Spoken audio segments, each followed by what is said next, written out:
2021, and I'd call this meeting to order this evening. We are recording. So Trina, can we do a roll call? Yes, Mayor Hill. Here. Commissioner Tankersley. Here. Commissioner Gormley. Here. Commissioner Christensen will be joining us in about 30 minutes, and Commissioner Tate. Here. Well, thank you, everyone. Our next item of business this evening is the consent agenda, and we've got 3 items on that consent agenda. Is there any commissioner that would like to take anything off of our consent agenda and move it to the normal or the regular agenda this evening? No. Hearing none, then I'll have a motion. I'll take a motion. So moved. In a second.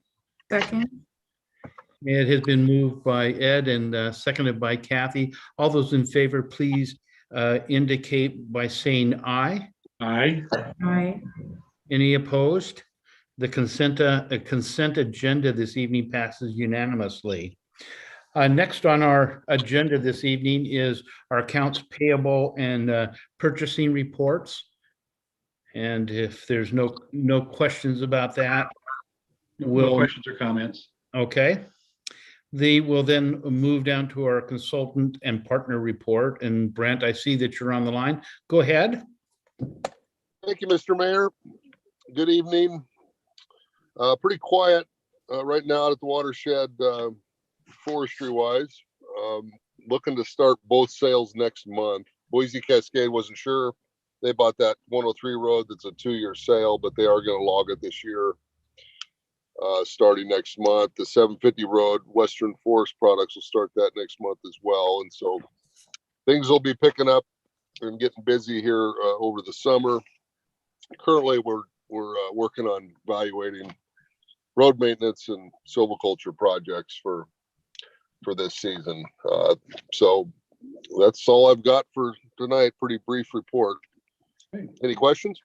No questions. Thank you. Real quickly, Brent. So will Boise peel those logs, or what are they going to do with the logs, do you think? Yeah, well, they're peelers. Okay. So we'll actually do better, than some buyers, because they'll cut shorter lengths. So we'll get more scale out of the logs there. So Great. So Brent, this is Ed. What's the situation with dryness in the watershed right now? Well, it's fine right now. I mean, of course, being in the Coast Range, we've had some moisture, but we'll see. Over the summer, one indicator will be the seedlings. We had, I guess from about 2015 to 2000, I don't know, right in there, 2014 to 18 or so, something like that. We had a real tough, 5-year stretch of basically drought. And then, you recall, we've been doing a lot of interplanting to regenerate, fill in some of these plantations that had trouble. But then 18 and 19 until last Labor Day, till that event, were really good summers where we got that shot of rain in the summer that we need. And so we'll see. But I mean, currently things are okay. And Okay. Good. Thank you. You bet. Thank you, Brent, for the report.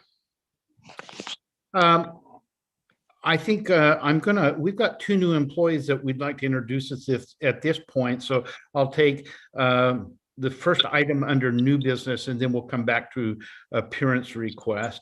And so we have 2 new employees that we'd like to introduce this evening. And so I'm going to call on John to introduce Nathan. John? Yes, thank you and good evening. I'd like to introduce to you Nathan Lee. He is the newest member of our meter reading crew. He started with us January 11th and is currently reading on his own, doing really well, and we're glad to have him with us. Great. Nathan, could you tell us a little bit about your background, and then we'll go around and for both you and Amy introduce the commission so you know a little bit of our background. So go ahead, give us just a little bit of background if you would. Sure. Yeah, first and foremost, I want to say I'm really honored to be part of the McMinnville Water and Light team. I have been born and raised around the McMinnville area my whole life, so I'm definitely an Oregonian by heart. I come from a company called ADEC in Newburgh. I was there for 10 years and decided that I wanted a new passion. So coming over to the team, it's been really an impressive team, and I feel really fortunate to be here. So thank you all. Great. Let's go around and just for the two of our new employees, introduce the commission and just a little bit of our background. I'm going to start with Tom, if you'd go first. Sure, I'm Tom Tankersley. I've lived in McMinnville since 1976, raised my kids here, and been on the commission for quite a while. Really enjoy it, and I'm always impressed with our staff, the people's enthusiasm and ability and willingness to answer questions. So, welcome. Nice to have you, both of you. Ed, if you'd go next. Hi there, welcome. I'm Ed Gormley, born and raised here in McMinnville, part of the Gormley family that operates Gormley Plumbing and Mechanical. Been on the commission for 30 plus years, have enjoyed it, and love, I've been here long enough, I've watched a lot of staff retire that have come on after I came. So anyway, wish you the best of luck, both Amy and Nathan. Thank you, Ed. Kathy? Hi, I'm Kathy Tate. I'm the CEO of Online Northwest, a local internet company here in town. And I've been in Yamhill County for about 26 years, and I'm new to the commission. And I'm in a lot of a learning mode myself. So it'll be nice to learn alongside some other people that are getting started over there. And I'm glad to see you found a new passion, Nathan, and Amy. I'm looking forward to meeting you. Thank you, Kathy. Our other commissioner that's not with us this evening is Jody Christensen, and Jody's been in town for quite a while. Right now she's working for the governor's office as a regional solutions representative for the Mid-Willamette Valley area, and many times she's in meetings that prevent her from starting with us on our commission evening. But prior to that, Jody served as the director of MEDP, or the McMinnville Economic Development Partnership, for 10 years. So she really knows this area, business development, so intricately involved with a lot of the businesses that have moved to McMinnville over the last 10 years. And then lastly, I'm Scott Hill, and I'm the mayor of the city of McMinnville. And as such, I'm what they call an ex officio, a member of the Mac Water and Light Commission, which means I sit on this commission as long as I'm mayor. And it's just a pleasure to be able to be a part of this. I've been mayor for going on my 5th year. So, you know, Kathy says she's learning. Well, I'm continuing to learn. There's a lot to learn when you're looking at a utility. But we both have great mentors in Ed and Tom, who've been around forever, and they're great mentors. And so again, Nathan and Amy, that's a little bit of my background. So I think what I'll do now is, James, if you'd introduce Amy, and then after that, then Amy, if you could tell us a little bit about your background. Amy Gonzalez, she's our new engineering and operations assistant. She joined McMinnville Water Light in April, has been in training over the last month or so, and has just been doing a great job. So she's been a great addition to our staff. Go ahead, Amy. Well, hi, I just want to say thank you so much for having me. I'm so happy to be at McMinnville Water and Light and have the opportunity to meet you all. I recently moved to McMinnville with my husband, and had previously been working in Dallas, Oregon for the Dallas School District. So I'm overjoyed to be working in the community that I live in, and just really happy to be here. Great. Welcome. Thank you. Well, both Nathan and Amy, thank you for your decision to work for Mac Water and Light. I think you're going to find that such a unity among the group there. almost like a family setting. We enjoy the services that are provided through this utility, as you may know or may not, that the second cheapest water and electric rates in the state of Oregon. Our community loves what is done. Customer service is impeccable, and so again, welcome. It's so great to have you before us this evening, and we look forward to the day where we can be in the office and drop by and see you guys personally. So thank you. Okay, that now takes us back up to appearance reports this evening, and we've got Howard Astor on the line that would like to address the commission. So welcome, Howard. It's good to have you on the line.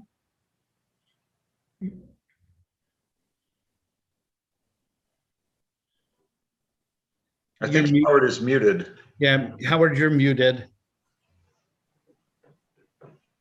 Mute. There you go. Is that good? Yeah. Okay, great. I'm sorry about that. I'm not all that used to Zoom. Done it several times, but we're all learning. Yep.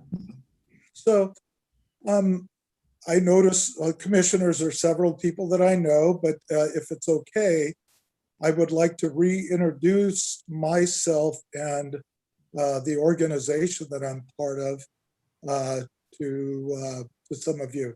I'm Howard Astor. I'm part of one of the 3 family partners of West Hills Properties LLC. The 3 families are the Astor family, the Cower family, and the House family.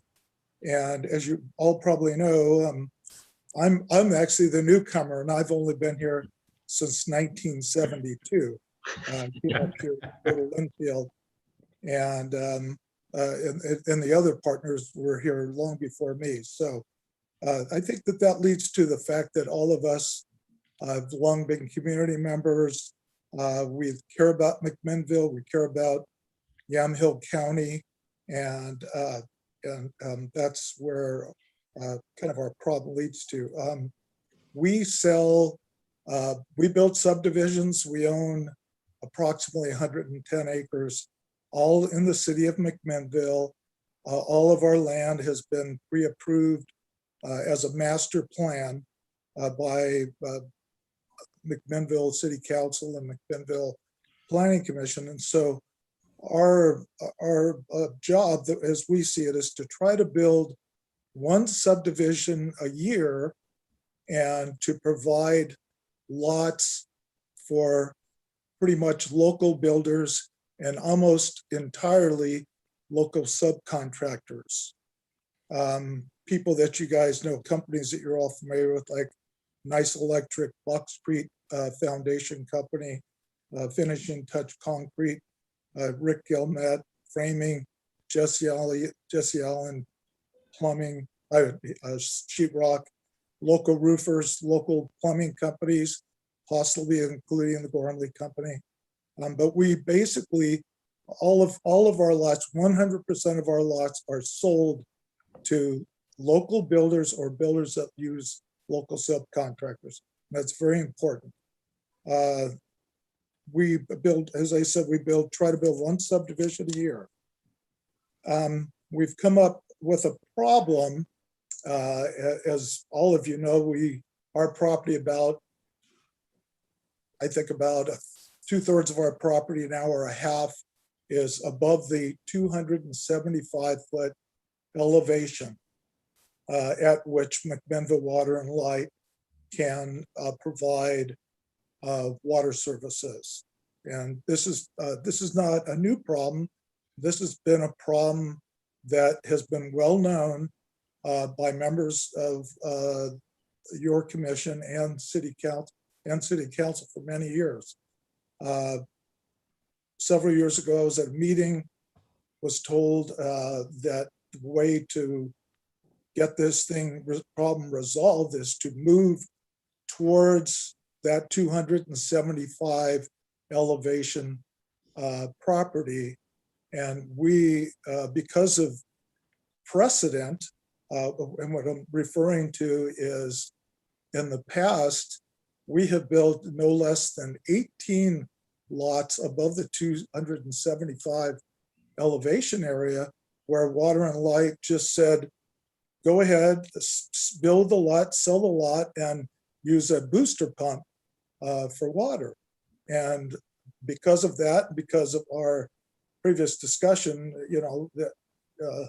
that we needed to move towards that area, we invested a tremendous amount of money on engineering for the Hillcrest 7 subdivision, which includes a total of about 31 lots. It's a beautiful subdivision with a lot of wetlands and a beautiful area that will be reserved for in perpetuity.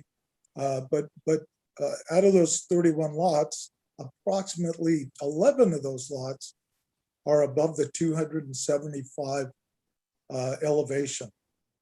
And again, we just assume it'd be the same thing. Then we've come up to a roadblock here where we're trying to get approval from your commission to be able to build that subdivision and be able to sell those lots to, again, local builders and especially local subcontractors who depend on us. Each lot that we sell will produce somewhere between $400,000 and $500,000 of income for the community, almost all of which stays in the community, almost all of it. And we're very concerned, not for us, the 3 families, as you guys know, we're comfortable, but we're really worried about these local subcontractors that if we don't build a subdivision this year, there will be no lots for these builders and subcontractors to build on next year. It's going to cause detrimental harm to the economy of McMinnville, and we're concerned about it. And I'm not disavowing that there's a long-term problem. We know there's a long-term problem. We met with John Dietz and James just the other day. Again, we're trying to kind of push the problem to get a resolution. And I know Water and Light is overall kind of working in that direction, but certainly not fast enough in regards to this particular subdivision. What we're asking today is to get approval from the commission so that if we build this 31 lot subdivision, we will be able to build on all lots and sell all lots. And those lots that are above the 275 foot elevation will be able to be sold and built on with the addition of booster pumps. We understand that there's some future costs coming on. We understand that, but we have a kind of an emergency need here, and so that's what we're asking, and be happy to take questions from you. Thank you for that explanation, Howard. And Janet and Barry, I see that you're on, and welcome also. Questions from the commission. Tom, I think you're going to declare, go ahead. Yeah, thank you, Mr. Mayor. I have a long and close relationship with the owners, and I think it would be inappropriate for me to participate in the discussion or the decision, so I'm going to have to step back. So you'll recuse yourself from, okay. Any specific questions for Howard from the commission? Mr. Mayor, my question really goes back to staff, is that precedent was that we allowed this to happen on 18 previous lots. Has Howard or his group talked to you all about if you'll let us do this, that we won't ask you again or anything? Or you've told us at the last meeting you were not in support of using booster pumps. I mean, can you help us understand, even on a temporary basis, why we want to say no to that? Staff's concern is how do we fund the future cost for development of those lots? So basically that's 11 lots that now come out of future, potentially a reimbursement district or some type of SDC that we could actually fund the development of a pump station and or potentially a reservoir site. Can't there be some kind of deed restriction or some understanding that they will have to pay a proportionate cost in the future? Right now, we don't have a funding mechanism for that. So one of the things that the commission directed us to do last month was to develop some type of funding mechanism for the future of those lots. And so we have added in our budget for next year to do an SDC study for that area, to develop some type of funding mechanism for the future lots. And John, do we know how many lots are outside of this ask in zone 2? James, do you remember the total number of lots we estimated at? That wasn't our estimate. It was the estimate that came from the developer's engineer. They said between 700 and 800, or 700 and 900 lots, depending on the size of the lots. And that included their 300 homes, I believe. And right now in our master plan, I believe our estimate for doing the build out of those facilities was $8 to $10 million. Is that right? That's correct in the master plan. So that's the concern, is how we fund those facilities going forward. But there's no way we can allow them to do these 11 lots with some caveat that they have to pay at some point in time $10,000 or $15,000 towards that cost or something. I mean, the question is, we don't know what the number is yet. That's the problem. We need to figure out what the number is. Could you could you come up with a not to exceed number? And if Mr. Astor and the group is willing to continue forward with that knowledge, I think there's the immediate thing, but then it's also, I think, the question of how long is it going to take for Water and Light to get the larger, issue resolved. Yes. We could always do some type of potential number. It's going to be, I would assume, be fairly large because we don't know what the number will be. Let's say the number is $25,000 then, and we, I think our discussion last time, you guys, it was your recommendation to us that we say no. And I understand where you're coming from, but we got to hit some happy ground here. And if you're happy with doing 20 or 25,000 a lot, and Howard can, handle that, then I think everybody's okay. But and this is Sam. I'm going to kind of just jump in here. We just also have to be aware that the state has under the statute, we have the system development charges are a statutory form. And so if we do something on the order of either adopting a system development charge, if we're doing that kind of ad hoc, we have to make sure we do it in compliance with the statute. The other thing is if we're developing essentially some type of rate or fee, we have to do that under our city charter under a public hearing process. So there's those two restrictions in terms of developing and assigning a specific fee to a lot. So I think that's a concern.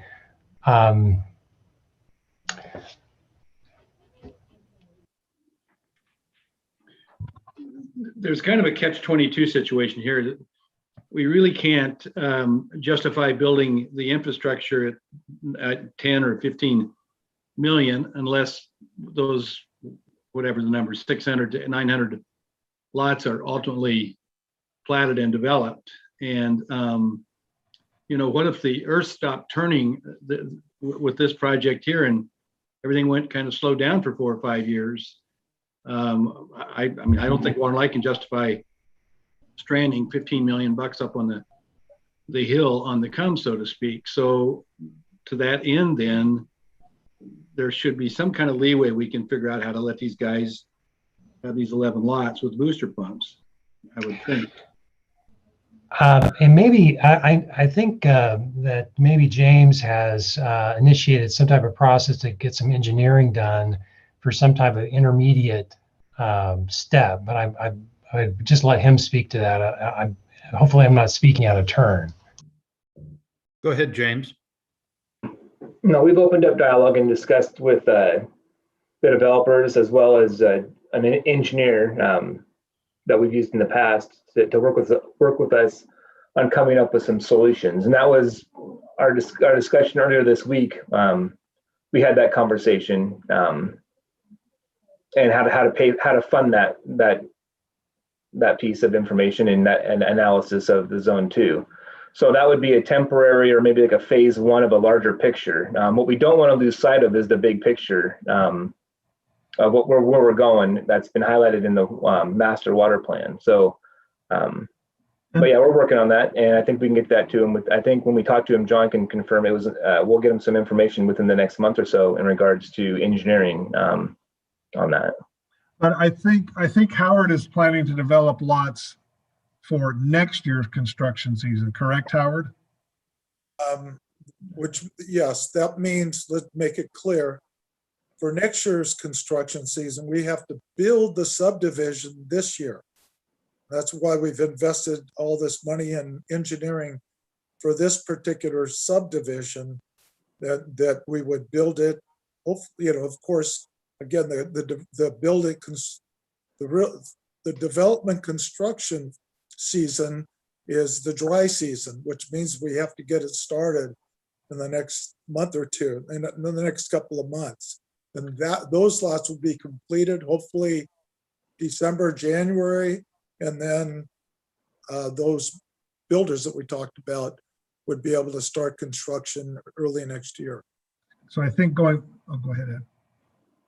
Well, I'm trying to figure out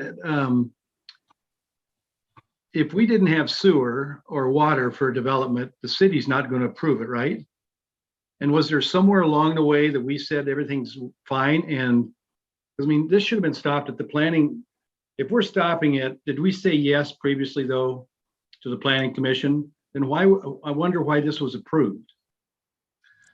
Normally the process is that the lots they cannot sell the lots until we sign off on the plat. So okay, so this is not platted then yet. So correct. And so I think going back to your question, Ed, was I think the concept would be, and this is what we've been thinking about, is that we would develop the SDC rate over this coming winter so that we would have something for next construction season as an SDC charge. That's true that the plat, of course, has not been signed off because it has been created, but the master plan that we have was approved by, all parts of the city, city planning commission, city council, and I know that it was passed by McMinnville Water and Light as well. We don't usually pass those things. We usually passed by meant was looked at. All that master plan I know was a review by. So our goal is to have an SDC or some type of charge developed for the lots. And like Sam was saying, we have quite a bit of process to go through to get to that point. So it would be up to the commission. Do you want to agree to something where they would agree to the SDC charges when we had those available, but before the lots could be sold? I'm fine with that. If this lets them start pushing ground this summer, yes, I'd be all for that, John. And so the question I have for Sam, if we were to do something like that, would that be a potential lien on those properties recorded? We don't have a mechanism at this point to place liens because Water and Light does not have an enabling rule for either SDCs, for reimbursement districts, or for local improvement districts. If you look at the city code, the city has ordinances for all three of those funding mechanisms. Water and Light has never developed those type of enabling rules.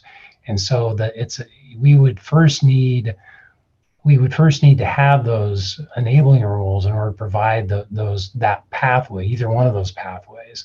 So I would be uncomfortable telling you that we could place a lien on a property, and we could certainly, take a private note or something like that, record against properties. But I guess I would again caution in trying to sort of shoehorn what is essentially an SDC charge sort of through today's meeting, when we haven't taken steps to have public hearings, notice a new fee under the charter, or take the process required under the SDC statute to have an effective and essentially a lawful SDC charge. And I think that's what I think if the commission remembers back, again, it was 10 years ago, 2011, I believe, the commission was presented with kind of a full-blown plan for an SDC, for a water SDC. I know that, Mr. Mayor, you weren't here on the commission at that time, but that was something that we hired a consultant. They did a cost of service study. We had charts and graphs, and it was broken out what an SDC would look like, a system-wide SDC or a Zone 2 SDC. So it isn't that we haven't been down this path before. We have. At that time, the developers, including Mr. Astor, appeared before the commission and argued against an SDC. And the commission at that time decided not to adopt an SDC, essentially to fund what might eventually be Zone 2. In fact, Zone 2 was an issue in 2011. And the Water and Light has a water master plan that actually envisions the Zone 2 development being ready to go in 2024, I believe. If I'm wrong about that, maybe James or John could confirm. But I think that's under our water master plan, indicates that system would be ready, but not until 2024. But again, I guess I would say my understanding is staff is going to be looking at engineering to attempt to facilitate sort of a partial development. In normal development, we might require a developer to put in the infrastructure necessary to serve the development. That would be something we would normally require. In your standard development down on the flats, so to speak, it would only involve transmission, new water transmission. At those heights, it might require more infrastructure, something along the lines of pump stations or something. But again, that requires some engineering work before we can get to that point. Sam, we used to have a connection charge or connection fee. We have meter sizes, things like that. Why couldn't we just say we have a meeting and adopt a resolution saying we want this development, we're going to charge them $25,000 a lot for those 11 lots when the time comes to hook up to gravity type water? Well, connection fee.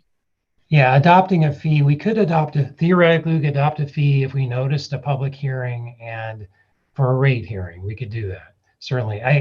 Our standard for rates is cost of service, so we would typically want to have a basis to know what that cost of service should be. I mean, our rates are established on a cost of service basis. So I think what John was making reference to was, the question is whether we really know what that number is based on what the infrastructure we have planned to build.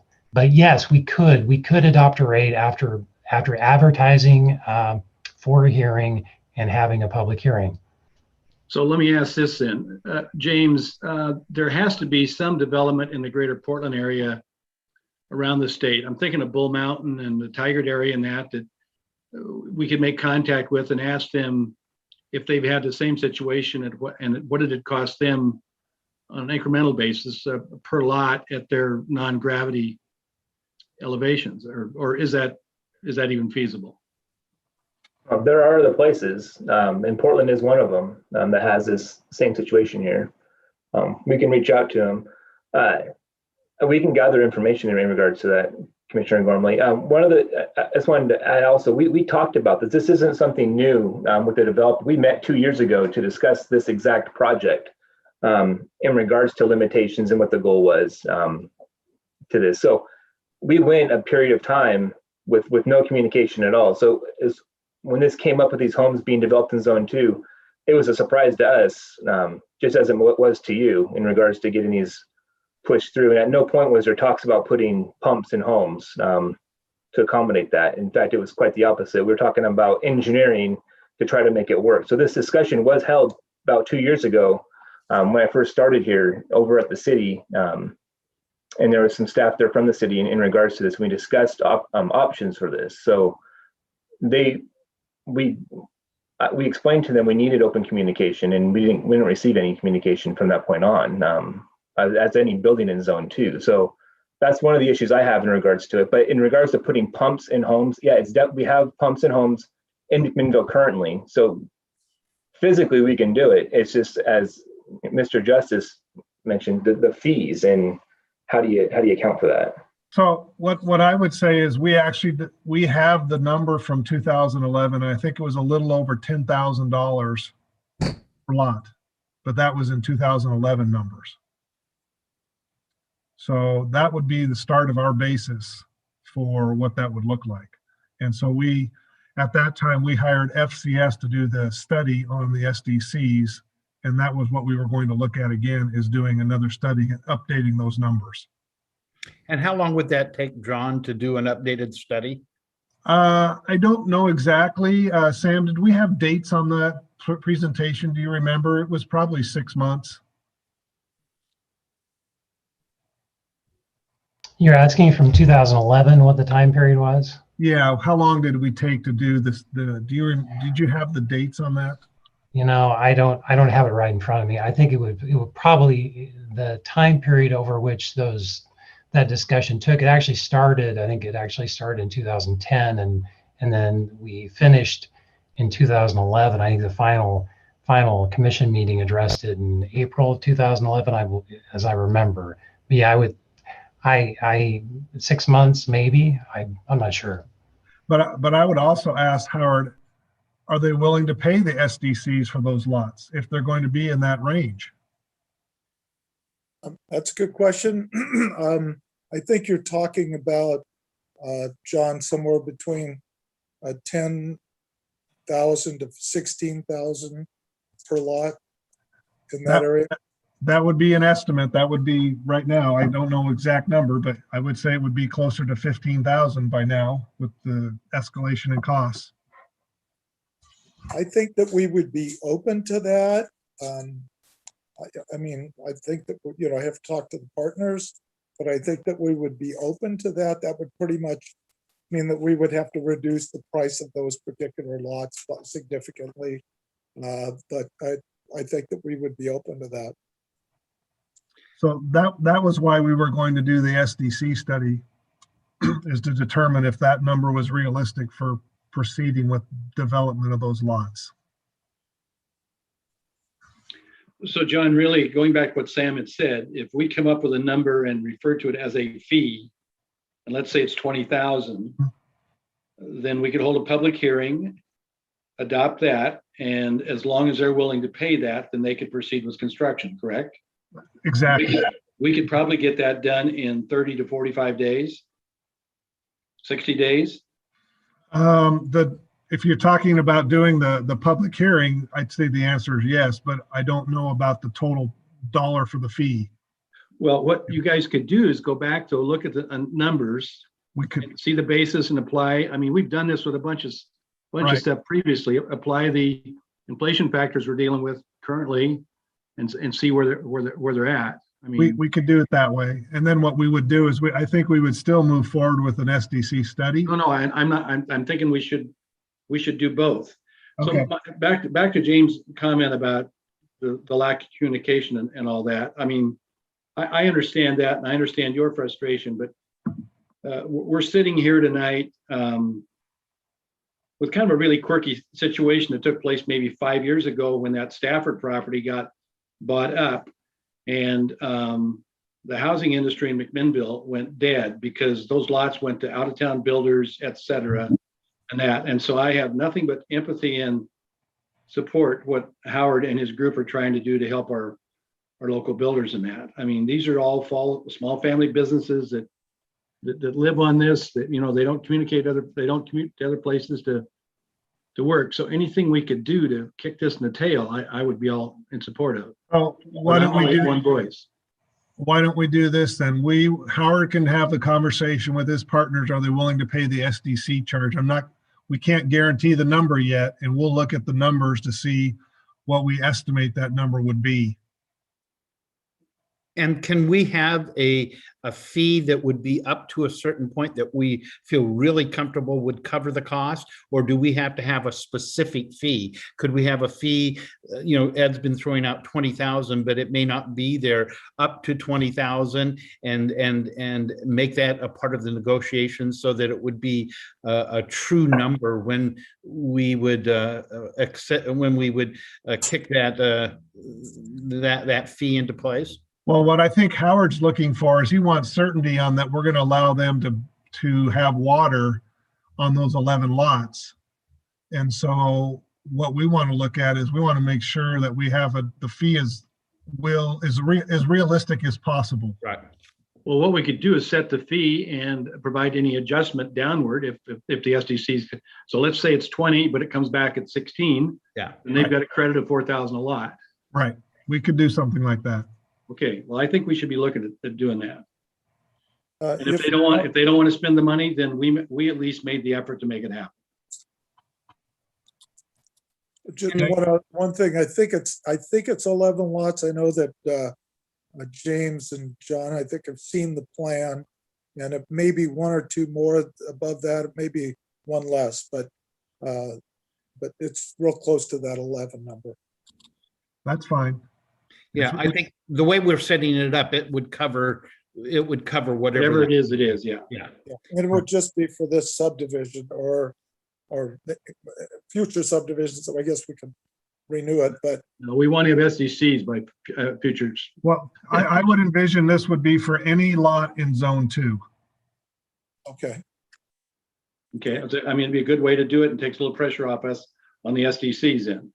Right. So, John, we still need to discuss maybe internally in regards to the design. We have some issues with easements up there. Yes. Yep.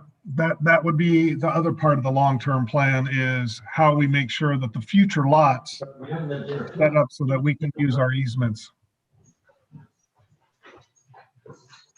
Yeah, we talked about that a little earlier today. So, well, let me ask Jody, do you have any other questions or concerns, or Kathy at this point? Does this sound good to you? Yes, it does sound good. Thank you.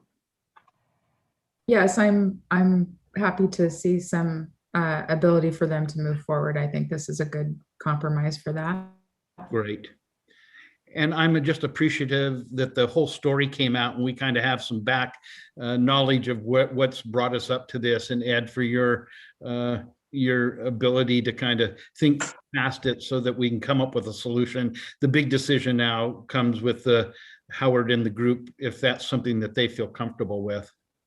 So I'm going to throw one more thing out just because it was brought up earlier. And that was one of the thoughts, was that developers build the infrastructure. I'm all for them putting the pipe in the ground, but as far as pump stations and that, we've got to own those and manage those. Our goal should be to give Howard water, and he doesn't worry about anything beyond the fact that water's in the pipe and that. We can't split our system up and have pump stations operated by different subdivisions. That will never work. Yeah. And staff agrees. We talked about that very issue, and we did not feel comfortable with that. We can't do that. We need to manage those things, because there's a lot of moving parts and a lot of things that have to happen for that to happen. Amen. So. Okay. Okay. So does staff have enough direction from the commission to move forward? I think we do. Okay. Are we intending to set a public hearing for next month? Well, I think the first step is Howard needs to get back to us, and if he's comfortable with with some number that's going to be charged against those lots. I mean, some type of connection fee for zone 2. So I don't want to speak for the entire commission, but normally we have always been accommodating to special meetings, and I think we want to show what great service this board can provide too. So if we need to hold some special meetings or something, I mean, you guys have got to get the work done before we can. But if you get it done out of sequence or something, I mean, I'm available. With Zoom, you know, we can be anywhere in the world and talk to you. So Absolutely.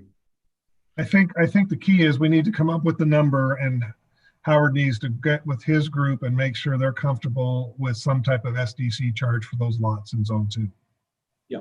And then we'd have to work within the timeframes of the public hearing notification. Well, I think the thing is Howard's looking, and I'm maybe putting words in Howard's mouth, but he's looking for a commitment from us that yes, you can build in there, but we want to make sure he's going to be willing to pay that fee when it comes time for connecting those lots. Yep. Didn't we say $20,000 with a credit if it came in less? I mean, Yes. Is there still an amount of work to figure out a number, or is it better to, I mean, do we have a number? No, we need to figure that number out. It could be more than that, it could be less, but we should be able to get close just on the basis of what we had from the last study. I feel like there was a conversation that the study is going to take a while, and it just seems like if you go on the upper end of that with a commitment to credit back, if it's less, is probably the safer route to go. Exactly. Well, Yeah. Remember we did a study in 2011, and so we were going to use that as the basis to escalate the number to see what it would look like. Yeah, I think lots of things are kind of not typical in this last couple of years with the materials and everything else. I'm just feeling like we should make sure that it's a good number that's going to cover everything, with the promise that we'll credit back what it doesn't make. So I guess I'm just estimating on the high side, I guess, right? Yep, that's fair. So I think as a commission, we feel comfortable to move forward. And as soon as Howard gets back to us, then scheduling a public hearing. And then at the same token, the staff could take a look at that 2011 study and sharpen the pencil a little more, and then scale that up a little bit to make sure that we would cover our cost. And then I think the long term is that we take a look at zone 2 in a more discrete way, and then also understanding that some of those, there's a possibility of easements out of sync where we thought we might be, that those have to be a part of the discussion too, because if we've lost those easements, then we don't have the ability to do what we need to for the reservoir and the lines up there. Correct. Okay. Yep. Okay. I think we're squared away. Howard, do you feel comfortable with that? And Janet and Barry? I'll have a talk with Janet, Barry, and I'll get back to either James or John in the next week. Okay. But yeah, appreciate your. Howard, thank you. Thank you. Thank you, Ed. Thanks, Howard. All right, bye. Okay, again, now that takes us, that completes our appearance request this evening. I don't show any staff reports at this point. We do have one item under old business, and that's a review of the extension policy and agreement. And Sam, if you would run us through that discussion. We have a explanation and the policy in our packets. So Sam? Yes, you see in the packet again the drafts of the extension policy, the agreements, and the easement document. I put those in the packet again this year. They were in the packet back in May of 2020, and then we had a workshop in August of 2020 where we specially met, the commission met, and we discussed bond requirements and easement requirements. Since then, we've attempted to share the documents with developers. We emailed links to the documents out to some 16 developers. followed that up, or we did that in November of 2020, followed that with just a mailing in January of 2021. We've also reached out directly to a couple different developers specifically and request comments. We've not really received any comments back. I just wanted to get this back in front of the commission. I know the commissioners were concerned that we would get feedback from the development community. And I know back in August, there was a concern that we not have sort of in-person meetings before we would go ahead and adopt a new policy and the new forms of agreement. I can tell you that we've been kind of continuing to use this draft as kind of a guide as we've applied sort of our existing agreements as we look at extension agreements. I'm not asking or I'm not proposing the commission adopt these tonight, but I wanted to get those back in front of you so you can just see there's a little bit of red line in there. We've made some changes, made some references to some other funding mechanisms like SDCs, reimbursement fees. So it's just for your information. So Sam, as someone that participated in this,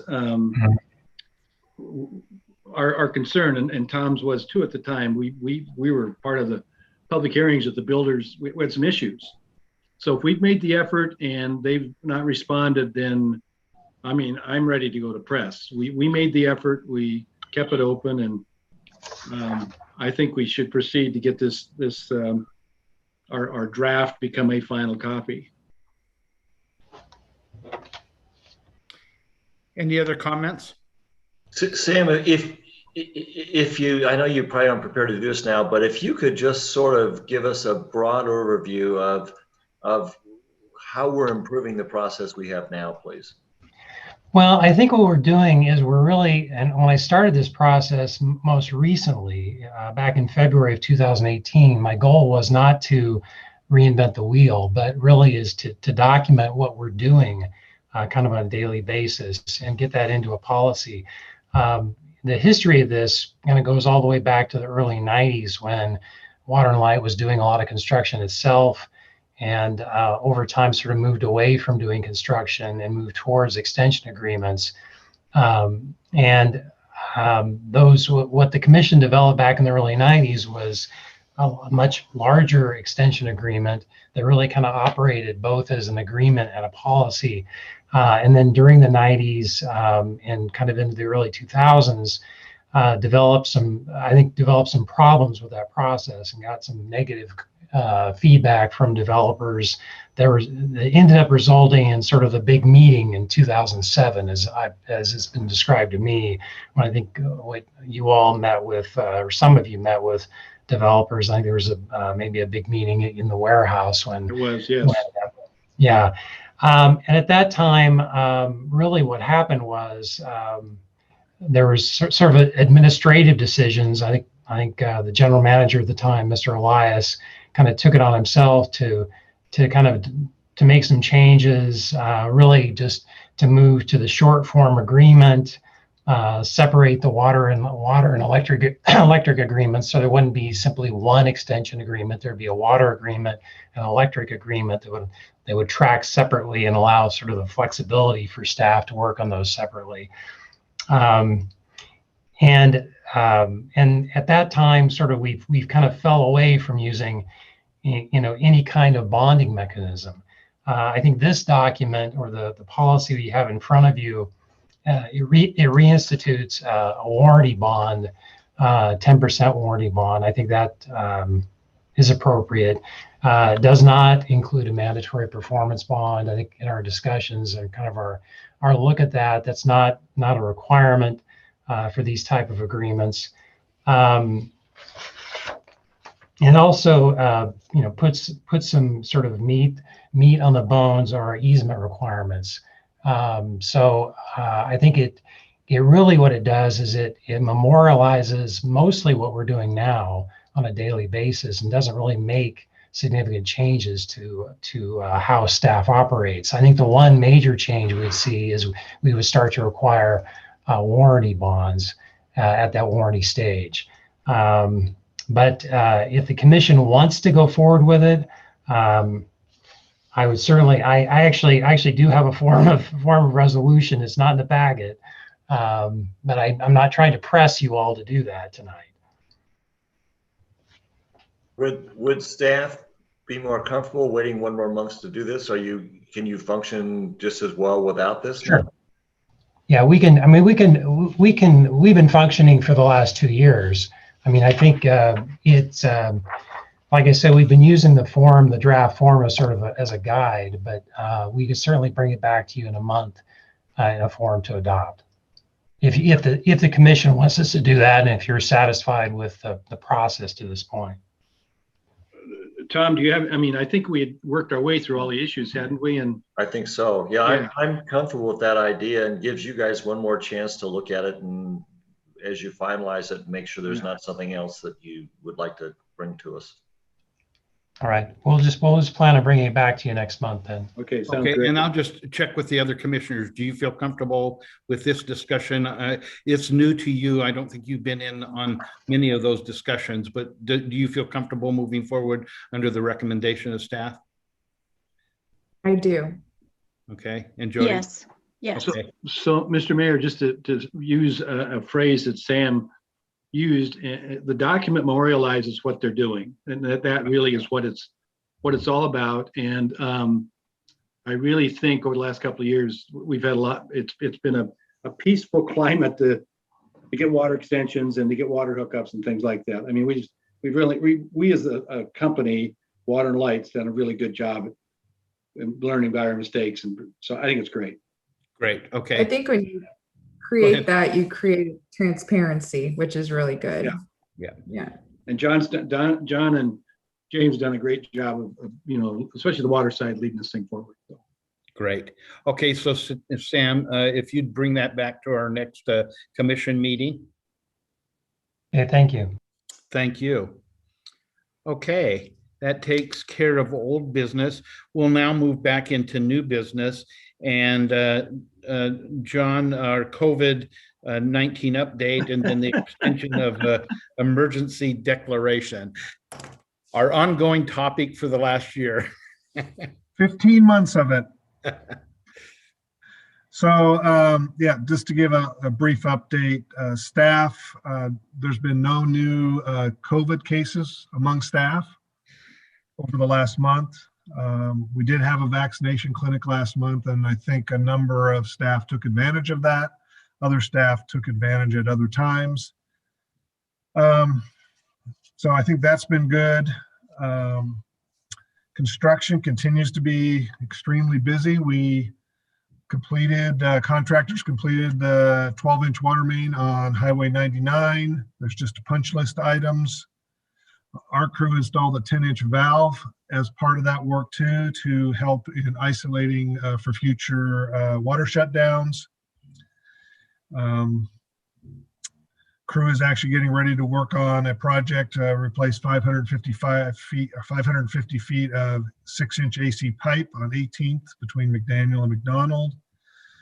And then the line crew replaced 5 transmission poles out north of Baker Creek substation last week. They completed that work.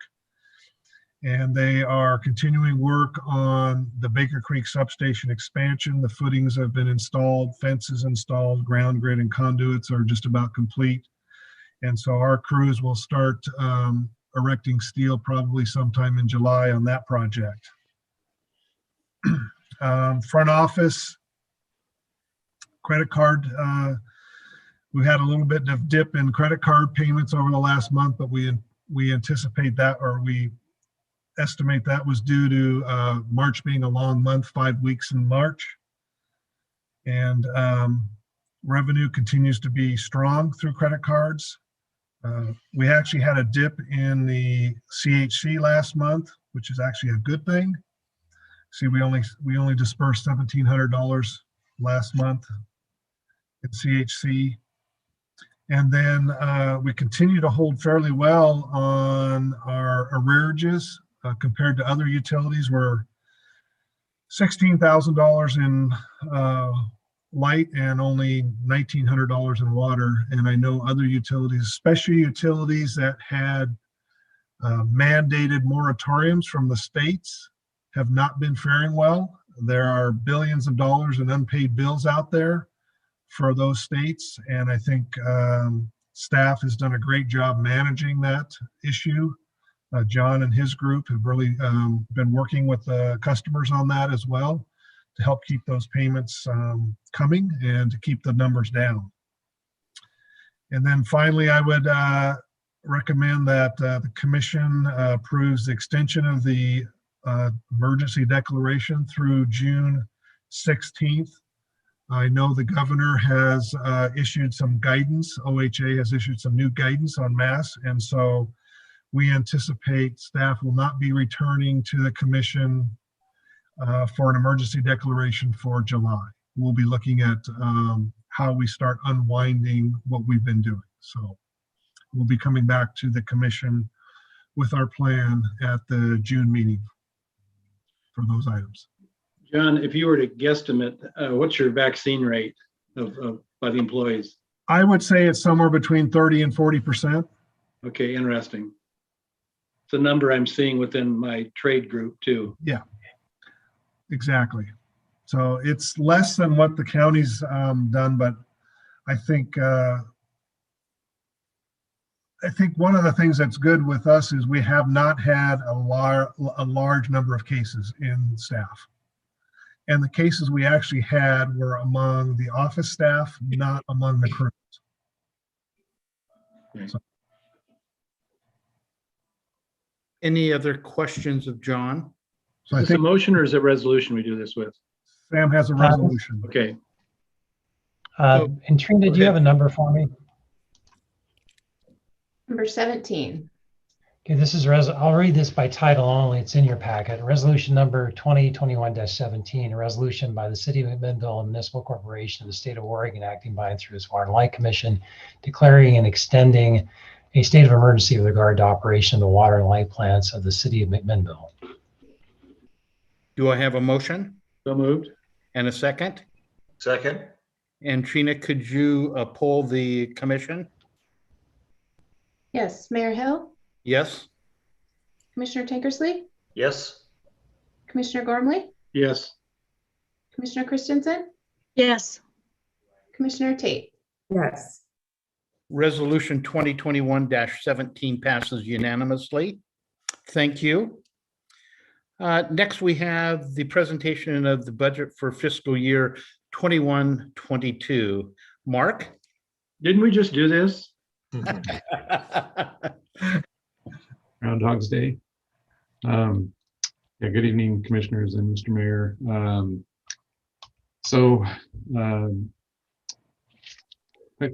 John and I talked earlier about kind of how to present this.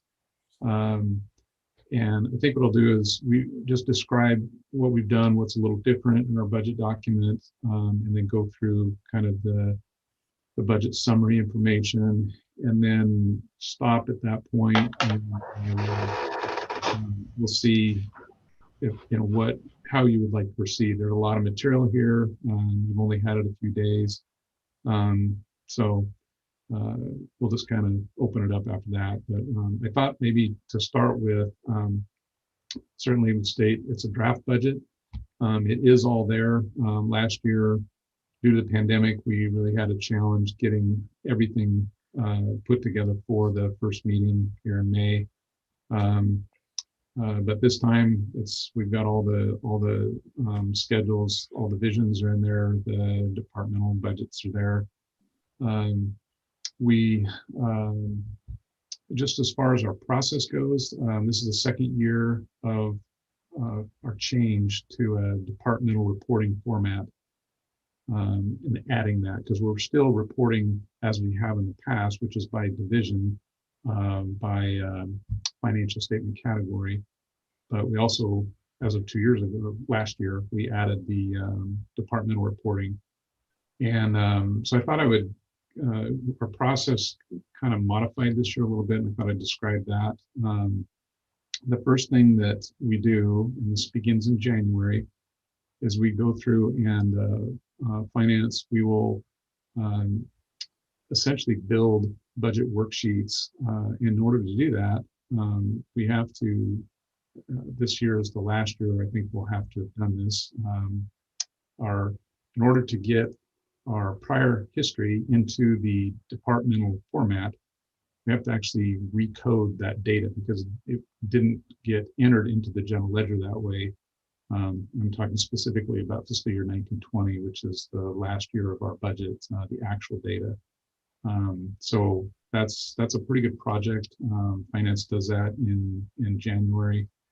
And then ultimately what comes out of that is budget worksheets for the department heads. And that has all the actual information for this year 1920 up through December of 2021. And then with that information, then the department heads will go through and they will estimate the rest of this year, 2021, and then they also will estimate next year, which is our 21-22 budget. And so while they're doing that, finance works on the payroll budgets, and that all comes back together and is reviewed and assembled by finance into kind of what you see in the budget document. It's just a lot of general ledger accounts by department, and those all get reviewed by the department heads and general manager and finance, and then the next step is once we have that done, then we create the divisional budgets, because all those department budgets, they all roll up. All that information rolls up into the divisional budgets, and I'm talking the operating budgets of those. And so finance creates all of that. The capital budgets get developed by the department heads and the division directors, and narratives are created by the division directors. Revenue projections are done for the light division are done by power resources. For water and fiber, finance does them. And then finally, when all that's done, the budget summaries get completed at the end of the process. And then all of that goes to the general manager for kind of a final review, and then into the packet. So it's definitely in draft format. So we anticipate making changes and edits, and but it's in a good place this year as far as a starting place. And then I guess the next thing I thought I would do would be talk about some changes for this year. So the front section of our budget, we've kind of created, I guess, sort of two sections. The front section relates to what is kind of water and light wide, I guess, relates to all divisions. So that would be the budget summaries and the departmental budgets, which includes the payroll detail as well as all of the individual account line items for each department. And then the back section would include the divisional budgets for water, light, fiber, and then all the supplementary capital schedules. So on page 3 of the budget document, we did new this year an executive summary to just highlight some of the things that are, kind of the, I guess, the 30,000-foot view things that we felt were kind of some key points to provide just at a glance. And so I thought I would just touch on those. For our retail rates for electric, we have no rate increases included in our estimates. We did have one actual rate increase back in October of 2019. That's part of the 1920 actual numbers. For water, we had a 3% rate increase in October of 2019, and then again in January of 2021. In the out years, we we don't have rate increases per se in the budget, but we do have slight increases in the revenues that's generated from growth in the system of 0.5%. We have no revenue changes for the fiber division projected. As far as timber revenues go, to sales plan for fiscal year 21-22, we're estimating that at 2.3 million, which is up from 1.56 million in 2021. And then on the expense side, we noted that BPA drives much of our operating budget. Indicated in there that it's 70%. It actually, I looked at that again after the budget document was done. It's 65%. So that's a change that that I'll make.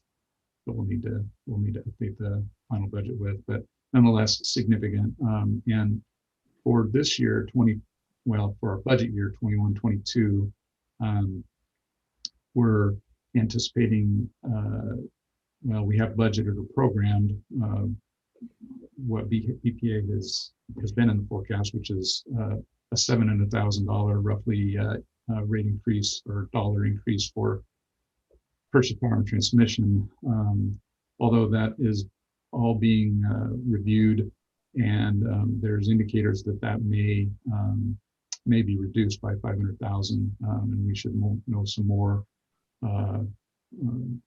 next month on that. So that would be good. Downward adjustment there would be very helpful. And then also forecast for industrial customers, that was reduced in our budget as well, 21-22 forward. And that was BPA looked at that and worked with Jamie and our industrial customers. So and then position changes, we've got some of those. Definitely succession planning is something that we've been doing for several, the last few years now in earnest. And so we do have some changes that relate to that. We have an accountant position that completed. It was in the 2021 budget. So the current fiscal year we're in right now, that position completed. That was an extra position that was put in the budget last year for succession planning. And that completed with the retirement. And then we've got a new lineman position in the budget for next year. And that related to a vacancy that occurred back in 1920. We also have a second E&O admin position. So we currently have one shared between water and light, and posing a second position so that each division has its own admin. And that also is driven by upcoming retirements and kind of a different approach to handling the backfilling of those retirements. Kind of looking at doing the work a little bit differently that will need to be done when those retirements come. And then also the backfill of a community relations coordinator position that was created when a rate analyst position was created this year and the year we're in now. And then a new warehouse helper position is also proposed to improve efficiency that would enable the warehouse to be closed so that the electric and water crews aren't actually pulling their own parts. Those parts would be pulled in advance, and it just increases efficiency and reduces time in the warehouse by multiple people.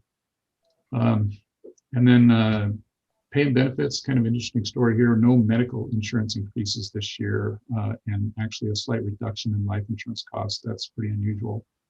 And then PERS increase this year coming, so that'll be effective July 1st of 2021. It's a 2.34% rate change, which results in about a just under 9.5% cost increase. And then COLA adjustment of 2.5% for non-represented employees and 3.75 for the IBW. And then merit increases would just be steps for non-exempt employees and 3% for exempt employees. So, and then the final thing would be significant capital items. Bulk fuel station, $1.5 million program for next year for that. Significant work out at the Big Creek substation, 1.8 million there. And then Willamette River water rights purchase. That was had been in the budget for this year, but has been moved to next year, just on the timing of when that is likely going to occur. And that was 2.9 million. Working on a water meter upgrade, 500,000 there, and then also a new bucket truck, 310,000. So those are just a few of the capital items, some of the larger ones that are included in the capital budgets. As far as so it's kind of like a narrative version of the budget, summary of the budget. On page 4 is a kind of a financial look, just a summary of each of the electric, water, and fiber budgets. And I thought I would speak to those just briefly. For electric, operating revenues increased by 217,000 over the prior year. And so this is 2021 to 21-22. So the 21-22 we're anticipating a $270,000 increase, and that's due mostly to the inclusion this year of other operating revenues. So in the past, we've always had sales revenue, of course, for both water and electric. We have had other operating revenues. We have those down in our kind of below the operating income line to get to our net income number. But some of those items relate actually to operations, and I've had a question about that for a couple of years, and as part of working through the cost of service with UFS, we identified some revenues that really should be up in the operating section of our budget. They are actually that way for our financial statements, both internal and our audited financials. So this is really just a change that brings our budget process into conformity with that.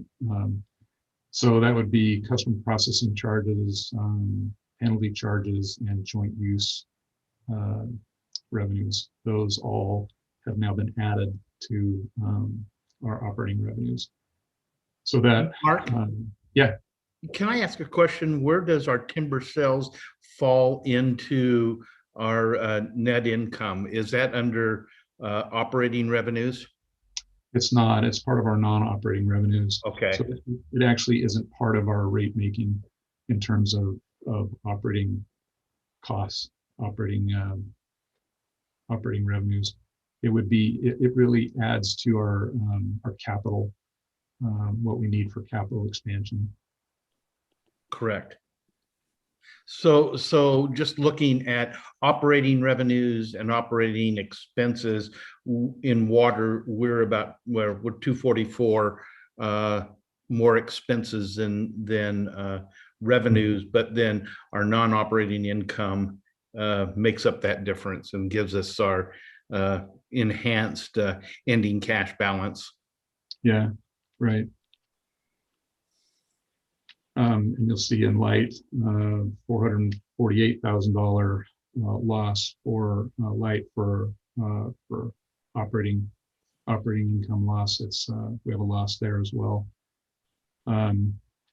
So the loss for electric is largely driven by that increase in purchase power and transmission.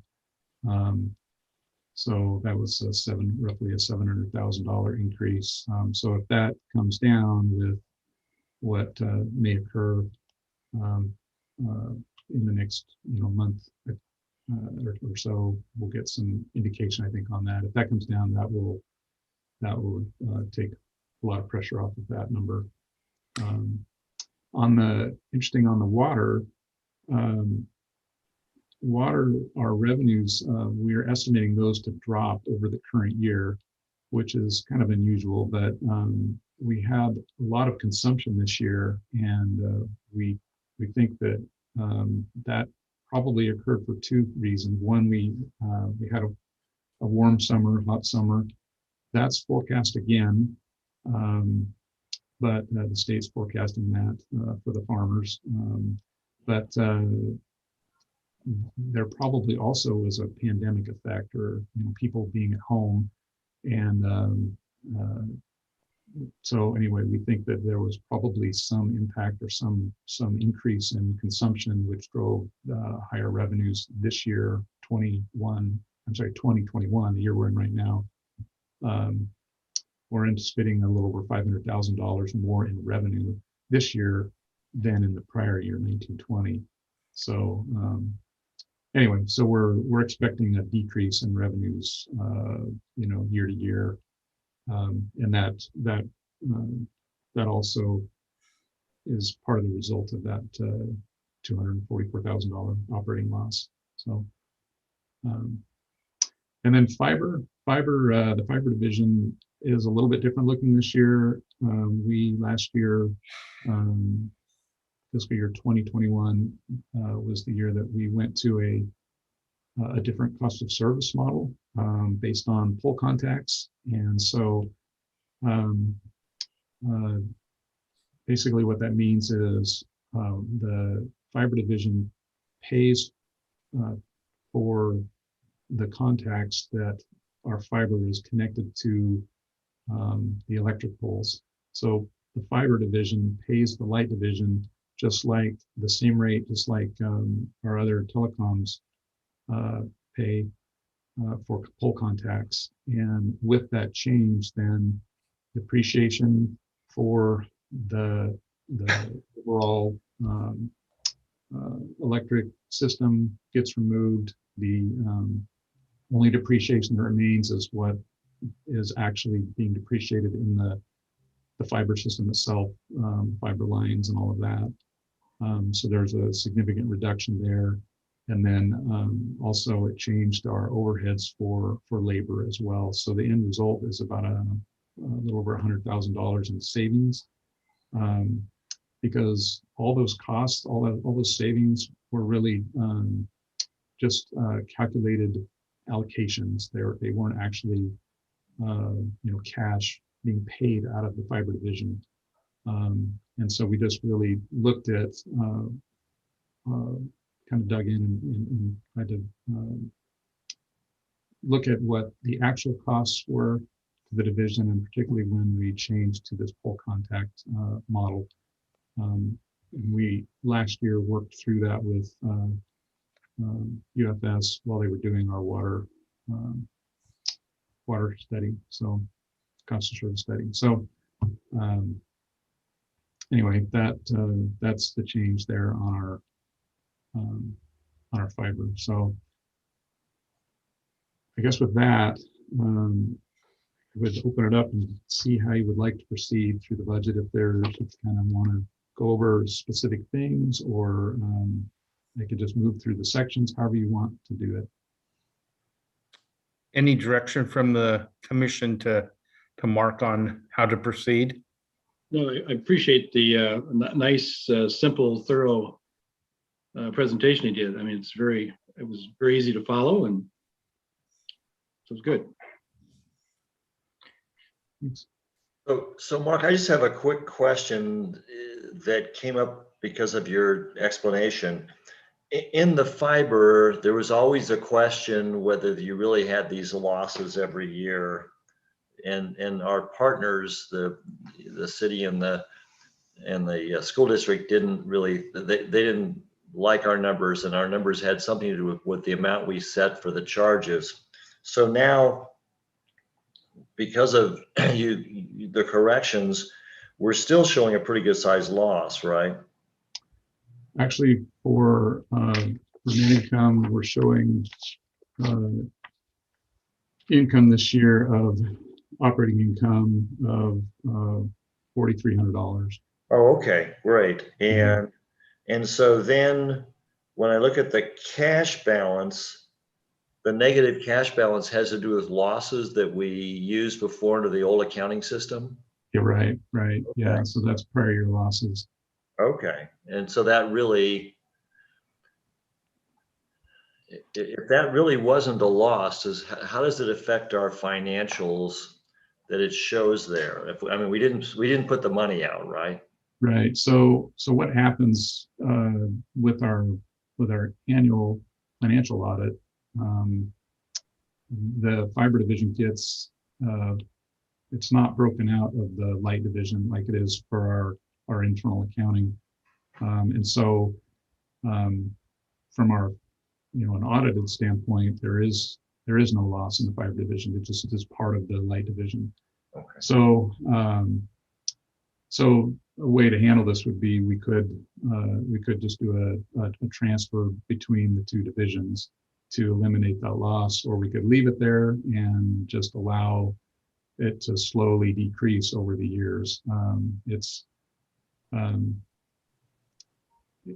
It might be a better thing to make an adjustment to remove that with this change, because we're really recognizing a kind of a fundamental shift, and we could do that. And if we did that, would that have an implication as to what we would charge ourselves and our partners? No, that charge is derived from our operations, and really, so I guess the number that negative cash, ending cash, is really just kind of a relic of the past. It wouldn't impact future rate determination. So. Okay, great. Thank you. We're not proposing any change to the $5,400 that each partner pays. Great. So. Thank you. Thank you, Mark, for that, and Tom. Again, this is a draft budget, so we will have time to look into it in more depth on your own. But Jody and Kathy, any specific questions this evening as you look at this?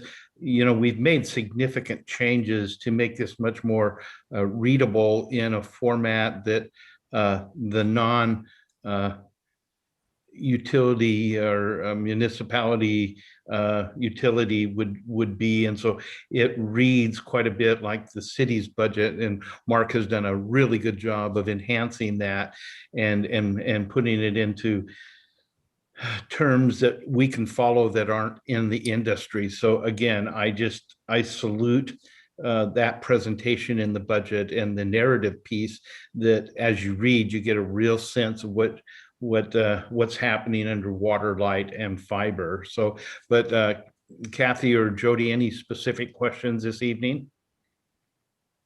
I echo you. I think the summary and a lot of the explanations in there and the goals as they were written out and the changes for the year were all really concise and easy to follow, and really, lend itself to telling the story of what's happening and what's planning to happen. So I appreciate that. There's a lot of information here. It's amazing. So I have asked to spend some time with John, maybe next week or next couple of weeks, to kind of get some more information and learn more about it. But in the meantime, I think Mark did a fantastic job of presenting. So I appreciate that. Yeah, I agree. It's been very, very helpful. And I think particularly the descriptions and the explanation of the changes in the numbers have been helpful. So I too look forward to going through it in more detail. Thank you. Thank you, Jody. So Mark, I think you've done your job this evening of getting the information out to us and in a readable form, and we'll have a more opportunity to delve into it. We'll reach out individually if we have questions, but knowing that this will be back to the commission sometime in June, is that correct, Mark? for passage.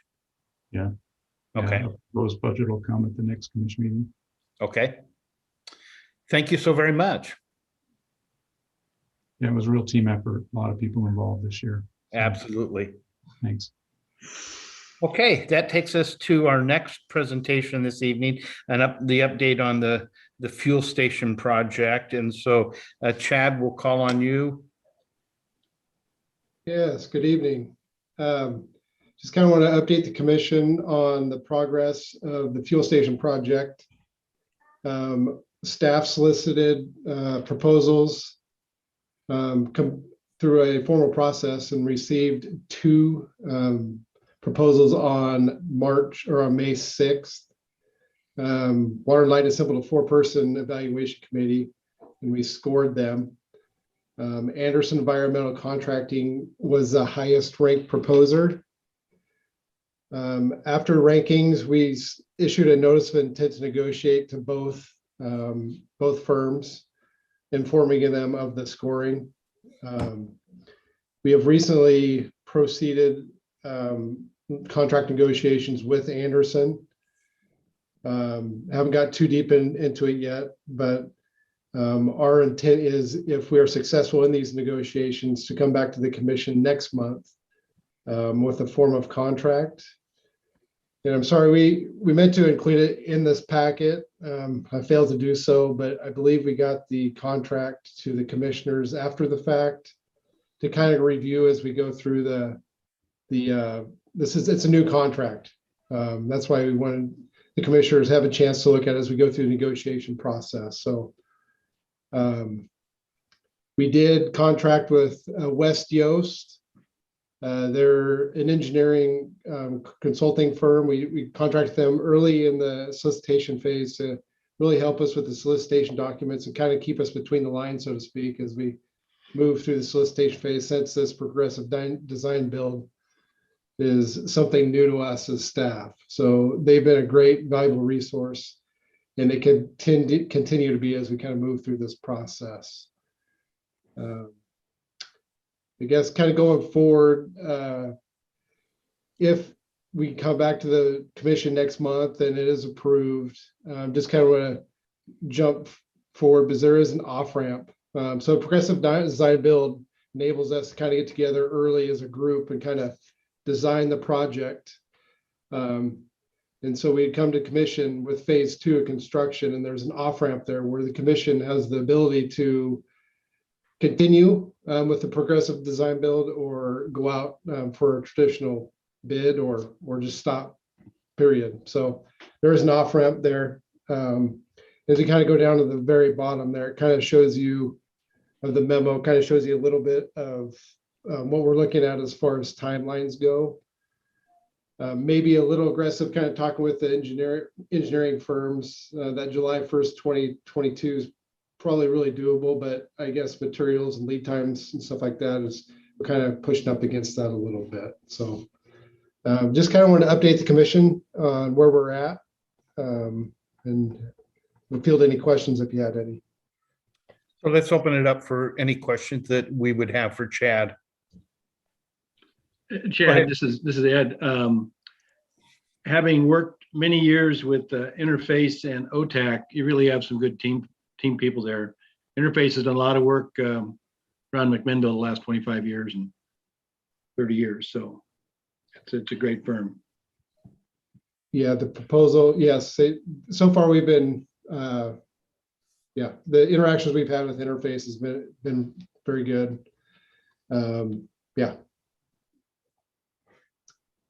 Any other question? Do we have any action tonight on this or just information? This is for informational purposes only. Okay. And we've been, like I said, we scored and evaluated both proposals. The second proposal from RR Products, they were missing much of what was required in the RFP document. So if we did happen to move forward, and we couldn't come anything with Anderson Environmental, we probably have to go out and resolicit this because RR Products proposals could be deemed non-responsive in my estimation. Okay. Well, this is gonna be interesting. Yep. Okay. Thank you, Chad, for that update. Thank you. We've got on the calendar on June the 15th at 3 o'clock, we have the public hearing for electric rates. If I'm not mistaken, Mark's going to be in town that evening, that day also. Is that correct, John? Or is that just the public hearing? That he should be here. It's 3 o'clock, so it's either going to be virtual or he'll be here. I don't know. Okay, one of the two, but okay. I have a question, Mayor. I've not been a part of a public hearing before. Is that a commission attended activity? It is, yes. So I may not be able to attend the during that time. I can check if I can move a meeting, but Okay. I'll have to see it. Will Go ahead, Trina Tom. be sending out a notice with the Zoom information? Okay, thank you. Yeah. Tom? Am I correct that this is the cost of service presentation, study presentation from Mark Beauchamp? Yeah. And we want to make it part of a public hearing because we want to make it part of the record. So would it be possible for Jody to be able to view that at her leisure and all of her spare time? Sorry, Jody.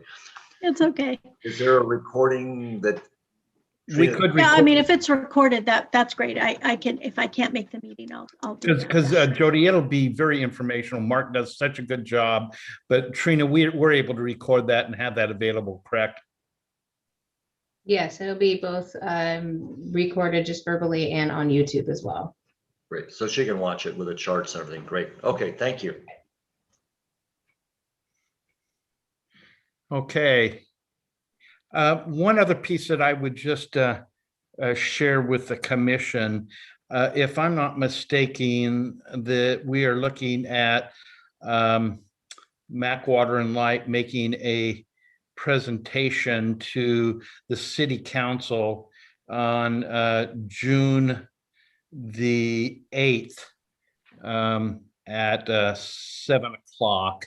And we would invite any commissioners that would like to be a part of that. It's John, did we set that up as a joint city council and commission meeting with just to do an annual reporting, or if we're going to do that every 6 months? Yeah, we did it as a joint meeting. Typically, we've done it every couple of years. Yeah, but we wanted to have more interaction between the two and updating and it gives this commission opportunity to let some of our new counselors know all the good work that we're doing here at Mac Water and Light. Yep. Okay. What's going to be great about the event is it's a virtual pizza party. Yeah, you can get your best pizza from wherever you want to. Have it delivered. Mayor, We'll all be could you munching. Mayor, could you please repeat the day and time? Yes, that will be on June the 8th, and city count. Well, is it it's a work session, is it not, John? Yeah, it should start at 6 o'clock. 6 o'clock. Yeah, 6 to 7. It's a work session. We just went over that this morning. So, and so it's definite start on each. And again, for those that might not be able to attend, that would be recorded also. Okay. That takes us to executive session. And so, Sam, do you want to go over those items in the executive session for us? Yeah, I'll go ahead and read us into that. So tonight, the commission is going to enter an executive session pursuant to RS 192-660 sub 2 sub F to consider information and records that are exempt from public disclosure under RS 192-501-23 relating to identifying security measures, individual building and information processing. And then following that, we're going to enter a subsequent executive session pursuant to RS 192-662F to consider information or records that are exempt by law from public inspection under 192-355 sub 4 and sub 9 relating to confidential or privileged records ORS 40.225 attorney-client communications. The commission will come out of executive session to make any decisions back in open session. I anticipate we will be back in open session after the executive session. I'm not aware of any press in the meeting. I think with that, we're ready to go into executive session. Okay, so